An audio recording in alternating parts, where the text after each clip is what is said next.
Okita Souji, first captain of the Shinsengumi, prodigy swordsman, and character that I cosplay as in Final Fantasy XIV. But what about the Okita Souji of Fate Grand Order? How well does she compare to her historical counterpart, and what grade would I give her depiction? Let's get into it.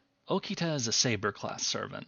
And look, I'm not going to waste your time here. This is a no-brainer. The Shinsengumi were a unit full of elite swordsmen, and Okita Souji was widely considered the finest among them. Making Okita a saber, the class specifically for sword-wielding servants, is like Merlin being a caster or Hassan-i-Sabah being an assassin. It would be weird if they were something else.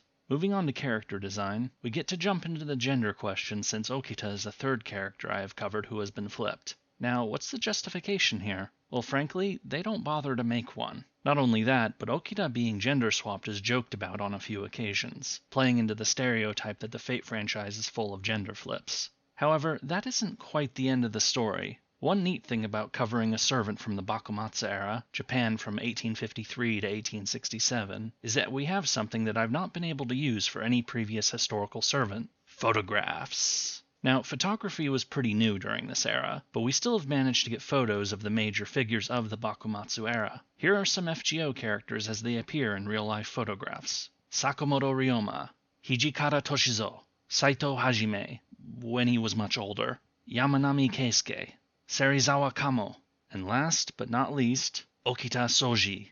Wait, what?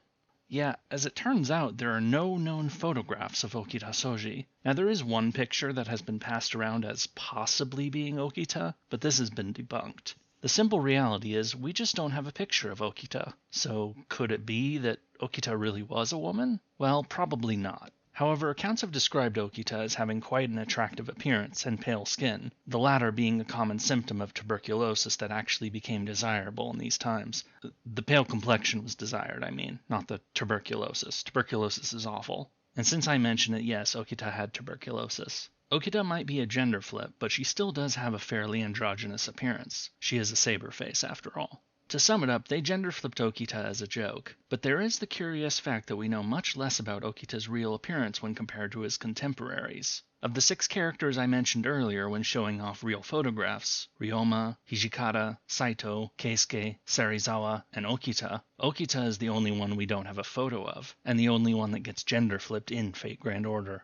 As for Okita's actual character design, this one requires a little explaining. Now, for those of you who have read or seen Fate Stay Night or Fate Zero, you know that Saber masks her sword in something called invisible air. You also know that she does this because, in the moments when that air is broken and people see her sword, they immediately recognize it as Excalibur, and so connect the dots to identify Saber as King Arthur. We don't deal with this so much in Fate Grand Order, but in proper Holy Grail Wars, servants try to keep their identities hidden because, if their enemies figure out who the servant really is, then they can make use of their known weaknesses, shooting Achilles in the heel, holding a mirror up to Medusa, and so on. I bring this up because the Halari jacket of the Shinsengumi has a very distinct design, that blue-green color with those white triangles on the sleeves, which are meant to represent mountains. No matter what medium, the Shinsengumi, whenever they appear, are always wearing this uniform. So the moment someone would see Okita wearing that, they would go, oh yeah, she's totally one of the Shinsengumi. Which, when you are dealing with trying to figure out the identity of someone among all the heroes and legends in human history, that really narrows it down.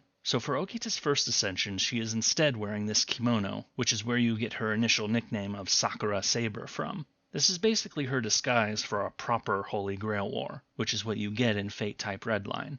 But after her first ascension forms, Okita increasingly adopts a more Shinsengumi-esque outfit. First she puts the uniform on, but without the Halari for the second ascension, and then goes ahead and puts the jacket on for the third ascension. With the release of Gura Gura 5, we also got a costume for Okita that adds the Hakama too. Suffice to say, this is a solid lore-accurate choice when it comes to design. Moving into Okita's skill set, her first skill is Shukuchi, which increases quick card effectiveness for a turn, as well as, for that one turn, further increasing her attack power with each normal attack that lands upon a foe. Meaning if you are using Okita and really want someone dead, you can use 2 of her normal cards before using her MP for maximum damage on a single target. It's a great way to absolutely flatten a tough enemy. Anyway, what about the lore here? Well, Shukuchi is a term for a technique where someone makes a sudden burst of movement from one point to another, and doing it so fast that it seems like the person might have teleported. While the concept for this sort of move has existed in martial arts for a long time, this specific name for it is a more modern invention. Still, considering Okita's fighting style is all about speed, this is a good choice. Okita's second skill is Weak Constitution, which upgrades into Zetto after a rank-up quest. This skill greatly increases star gather rate for a turn, with the upgrade also adding a turn of increased critical strength and an MP charge. Weak Constitution is an obvious reference to Okita's ill health, which is one of the central things people remember about her. The genius swordsman who ended up dying around age 25 from tuberculosis, and so missing out on the Boshin War that saw most of her Shinsengumi comrades killed, which is her deepest regret as a servant. As for Zetto, it was harder for me to find an exact definition for this. What it seems to mean is a dangerous piercing attack with a sword, with the FGO wiki calling the skill Peerless Blade instead. Since that would make sense for Okita, I'm just gonna go with that.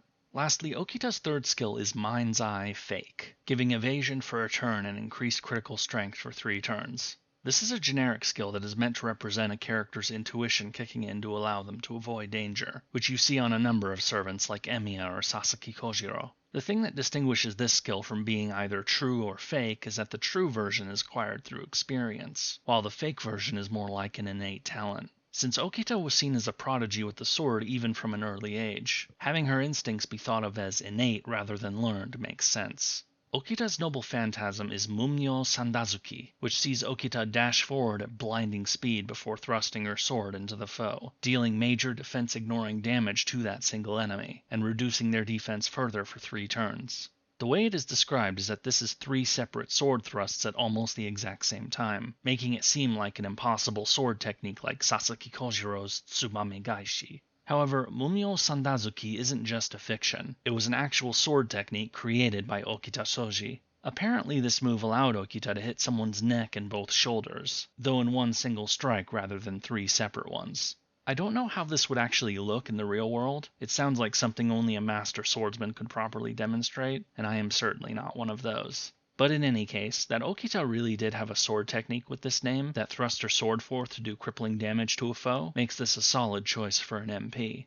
Okita's craft essence is Headband of Resolve, featuring the headband that is also typically part of the Shinsengumi uniform, but which is absent in Okita's actual character design, probably for the same reason so many other characters in other media forget or conveniently lose their headgear. As for the CE's text, it is actually very brief. It is Okita expressing her regret about being unable to fight with the rest of her Shinsengumi comrades during the Boshin War, since at that point Okita's tuberculosis kept her bedridden and would claim her life only a few months after the war broke out. This might be the shortest Bond CE description I've seen thus far, but it still works from a lore perspective. Now moving into her characterization. As you already know, Okita Souji is the other leading character of the Gura cast, alongside Oda Nobunaga. This means that the majority of Okita's screen time is spent in various comedic circumstances, often playing as the straight man to Nobu when Okita herself isn't doing something wacky. However, Okita does have more serious story moments in FGO, probably more than Nobunaga does. It will be these that I focus on in order to determine how well Okita is depicted in Fate Grand Order and the wider Fate franchise. While most of the Gura event content is comedic fun, as time has gone on, the events have been adopting more serious storylines, as well as backstory information about the servants featured. This is particularly notable during the events of Gura 5, Yamatai Koku, where you get all sorts of flashbacks and conversations about the Shinsengumi. The first of the 2 flashbacks you see involves Okita's role in the death of Yamanami Keisuke, with her acting as his second when he committed seppuku. In this scene, Okita is clearly distraught and not wishing to go through with it, but Yamanami is resolved to do so. This has been noted as being a particularly painful moment for the real Okita. I've heard it described as traumatic, since Yamanami was a good friend of hers. The other flashback with Okita is the assassination of Serizawa Kamo, one of the leaders of the Shinsengumi. Okita here is much more severe, focused on the task at hand, without any trace of the more friendly personality we see elsewhere. Her interest is in killing her foe, and nothing else, highlighted by how she is so quick to strike when a moment presents itself. Then, in complete contrast to this, we have Okita's interlude, which shows her playing with local children over several years. This is actually noted by Saito during Gura 5, that one of the only times he ever actually saw Okita smile was when she was playing with kids. But as time went on, that smile began to fade as Okita's time in the Shinsengumi began to weigh upon her. You see this in the interlude, with Okita having to explain to the children that more and more people have gone away on business, not wishing to tell the kids that their other grown-up friends were now dead. This bit about being good with children is actually something that the real Okita was known for. From what we see of Okita in Fate Grand Order, you could say that she seems to have something of a dual nature.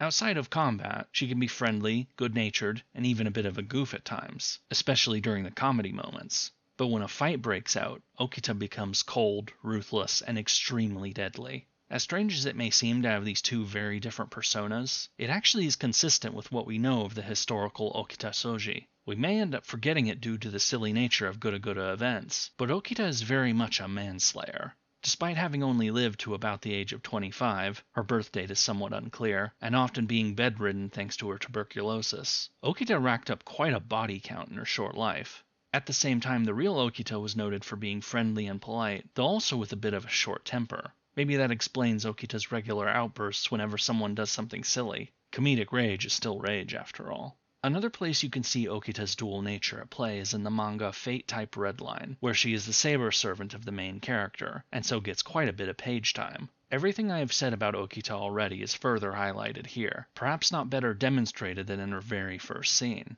In Fate-type Redline, Okita is summoned rather unexpectedly while the main character is in some serious danger, just like with Shiro summoning Saber in Fate Stay Night. She promptly slaughters her master's attacker in a flash, then kneels down to greet her master with a smile, still with blood splattered all over her. Okita does this several times, swapping from friendly conversation to deadly serious combat in an instant. Since her master is a normal student from the 21st century, he is more than a little freaked out by seeing Okita go from enjoying coffee and ice cream in one moment to slaughtering a cafe full of soldiers in the next. For her part, Okita clears out that cafe in something that can only be described as bliss, glad that she is still able to enjoy these sorts of moments, meaning a moment where she is turning that nice cafe into a blood-splattered mess. Now, while her master's horrified reaction is understandable, since he comes from a much more peaceful era, he is not alone in recognizing Okita's darker side. Nobunaga compliments Okita for the look in her eyes at their first meeting, calling them good eyes for a killer. Later on, Okita has to face off against Okada Izo, taking some wounds at first, but soon returning them and putting Izo at a disadvantage. As Izo tries to flee the scene, Okita chases him down relentlessly. It almost seems like Izo, who certainly isn't an amateur when it comes to combat, is actually a bit afraid of Okita, thinking of her as an empty shell with nothing except killing intent, like she's some kind of samurai Terminator. One last thing to note is that Okita's tuberculosis does strike her even in this more serious plotline, though it certainly isn't being played for comedy like it is in the Gura events. Since Fate-type Redline is still ongoing, there is still more to see of how that story will depict Okita, but for the moment, like with Nobunaga, Okita's characterization in that story remains consistent with her FGO counterpart, which in turn is quite close to how the real Okita is remembered.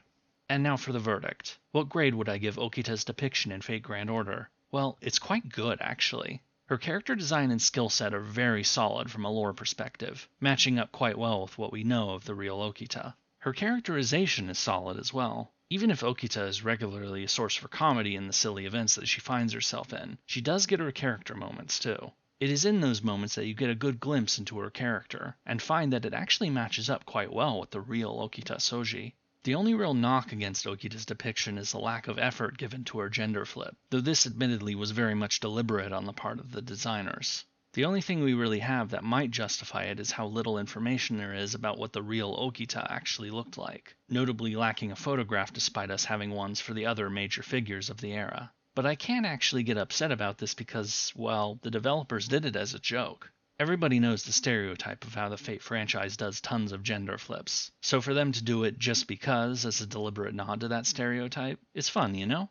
Clearly, with how much attention they have given to Okita's design, skill set, and characterization, they knew quite a bit about the real Okita and could have made her near perfect if that was their goal. But they decided to trade this bit of lore accuracy for comedy value, and honestly, I'm okay with that. I enjoy Fate both when it is doing serious storylines and when it decides to make us laugh. And so for a final grade, I am going to give Okita Souji, first captain of the Shinsengumi, an A-. This is a very solid portrayal of Okita, once you look past all of the comedy and silly moments. Like with Nobu, I do hope we get to see a bit more serious content with her in FGO someday.